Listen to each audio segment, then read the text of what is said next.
Welcome to the best cheap deals in the Steam Autumn Sale, or the Black Friday, Cyber Monday, Thanksgiving. I don't mind what you want to call it. Here are the best deals. All of these games come in at roughly $5 give or take, and I've put time cards below if you'd like to bounce around between different sections. Maybe you've seen a game before, or maybe you just want to nuke the watch time on this video. I'll leave that up to you. Please consider leaving a like if you appreciate that generosity, and let's jump straight in. First up, I have Totally Accurate Battle Simulator in my first slot. These are, of course, not necessarily in order of best to worst, but I would encourage you to check this one out, particularly if you're a fan of physics simulation sandbox games. Think the Gary's mod of old brought forward into a slightly less realistic future of the totally accurate, of course, anything but, Battle Simulator, where actually, to its credit, the wobbly physics system is really fun to play with. You design battles between armies, some realistic units, others giant animals, things from sci-fi, you name it, they've got it, let's talk. It's a really interesting simulator that takes it one step further with customization of units, of campaigns, with multiplayer, throw that into the mix. It's a wonderful sandbox simulator, and I'd encourage you to check it out. If you don't have friends, however, it might not be as interesting. And what might interest you instead, my friends, is this, Frostpunk, a city builder, survival, and strategy game all in one. Frostpunk is really something special, and it could be of particular interest to you because its second iteration, Frostpunk 2, is coming out hopefully very soon. Frostpunk is a post-apocalyptic city builder, so of course you'll have to adjust slightly to its more gritty, cyberpunk-like style, but what it delivers is something really special. And in a steampunk rather than cyberpunk world, of course, the creation that we're enabled to deliver is really special. We're allowed to make the laws, which set the moral conditions of the world. Survivability, of course, is key. The world is entirely frozen, and you'll need to figure out a way to not only develop new technologies and keep your people happy, but also ultimately keep the city surviving. And speaking of survival, this one, again, a huge change of pace. This is Star Wars Jedi Fallen Order, what is probably one of the best retelling of the Star Wars world that we've seen since, well, actually maybe Disney Plus's Andor series, which is also brilliant, a side hot take that I will live and die by. But back to the topic at hand, this is Star Wars Jedi Fallen Order. It's a wonderful third-person, somewhat Souls-like action game. It delivers levels set with some puzzles that are somewhat challenging, but its combat system is what you'll really learn to enjoy. Of course, it has blocking and all of the sort of things that we'd like from a fast-paced Souls-like action game, but then you throw into the mix a Star Wars setting that's very good, sound effects, visual effects of the world are fairly engaging to its credit, and a story that delivers somewhat difficultly placed, of course, in and around the main franchise titles, in what I think is an effective telling of what is an abandoned Padawan who needs to complete his training and develop new Force abilities. All of them, of course, very fun and interesting, brought in not only on the action side, but on the puzzling side of this world as well. Moving along, and if you thought that last change of pace was wild, boy, you ain't seen nothing yet. This, my friends, is Stronghold Crusader II HD. And at what is so far, but won't actually take out the record for being the cheapest entry in the list at roughly $2, Stronghold Crusader HD is a classic real-time tactics city builder colony simulator all in one. Of course, you'll be reminded of games like Age of Empires, and perhaps rightly so. Stronghold Crusader HD brings everything from what we loved from the initial franchise, of course, into the modern world, although I would note that this is an HD remaster that is like 10 years old, remastering a game that is like 10 years old at the time, it's 20 years old. Of course, this is no modern edition, and there are plenty of other wonderful strategy games on special. I'd encourage you to check out my previous Steam Autumn Sale guide if you'd like to get a more refreshing take at some picks that are alternate to this one, but it is a wonderful classical take.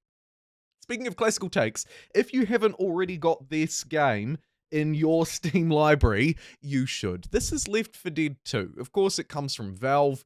It is widely renowned as being one of the best classic multiplayer experiences. Of course, it has overwhelmingly positive reviews, some 500,000 on Steam. It's a zombie fighting co-op FPS multiplayer shooter, and it is fantastic.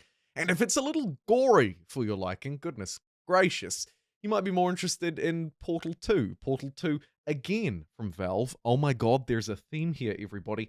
This is another classic, this time puzzling game. Another wonderful co-op game, though. My goodness, it is fun if you don't start fighting with your co-op partner. And the reason why I bring it up straight after Left 4 Dead is because it, like Left 4 Dead and all of the other Valve games, are actually probably best purchased inside of the Valve Complete Pack. However, you can grab them individually for something like $1 each. Moving along from those fantastic deals and instead into the world of Batman, we have Batman Arkham City, or alternatively Arkham Asylum, Arkham Knight, you name it. If you like Batman, all three of them are available for roughly $5 each. Or you could jump into the deep end and grab the Batman Arkham Collection, bringing all of these action open world games into one. And that is, if you're unfamiliar, what they will deliver. And by the way, they deliver some of the best open world superhero games that are on offer. These games are absolutely fantastic. In particular, I would say the first two, although Arkham Knight is, in my opinion, almost just as good as the rest. These are, again, like I say, probably some of the best superhero games out there. Also some wonderful stealth elements, dark elements, and action elements to them as well. If you'd like a little bit more of a cooperative, loot-based game, then you should of course look no further than Borderlands 2. Borderlands 2 is probably the best addition in the franchise, although I wouldn't fight you about this one in particular because, to be frank, they're all pretty dang good. It just so happens that in this sale, Borderlands 2 is probably the best bang for your buck. At around $5, you can enter into what is one of the best multiplayer action shooter games, with a unique art style that really only Borderlands has been able to successfully achieve, although many have tried to mimic it.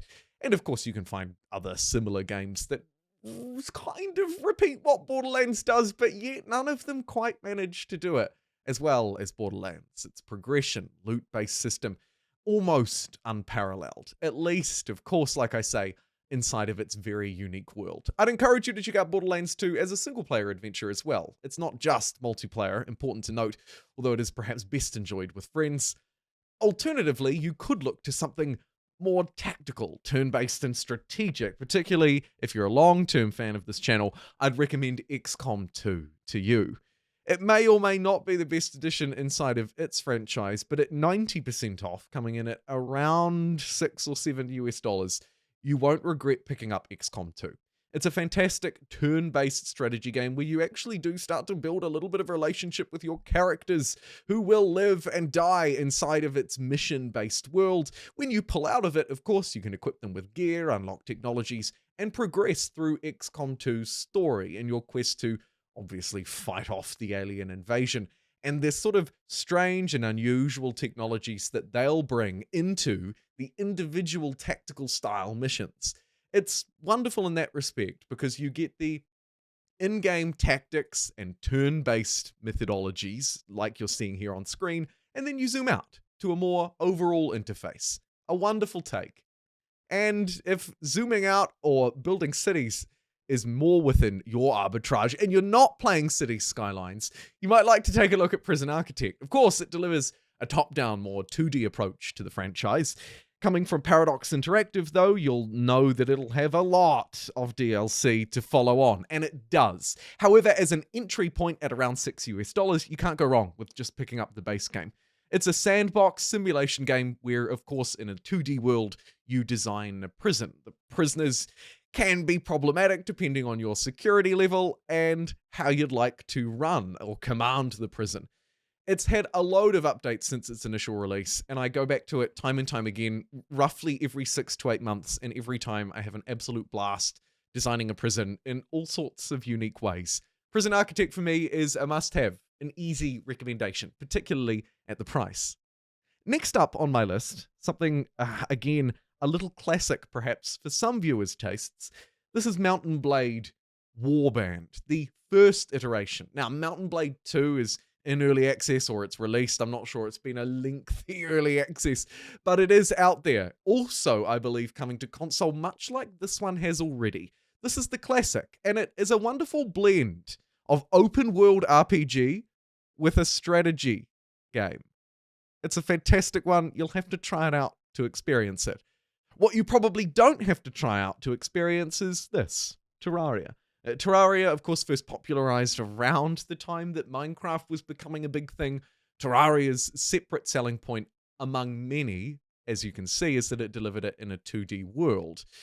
It was a more fantastical, slightly more sci-fi world, although of course they both moved that way.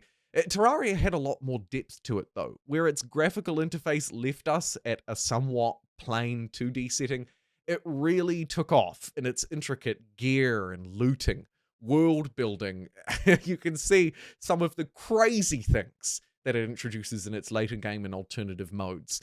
Terraria is an easy recommendation, a completed game, overwhelmingly positively reviewed.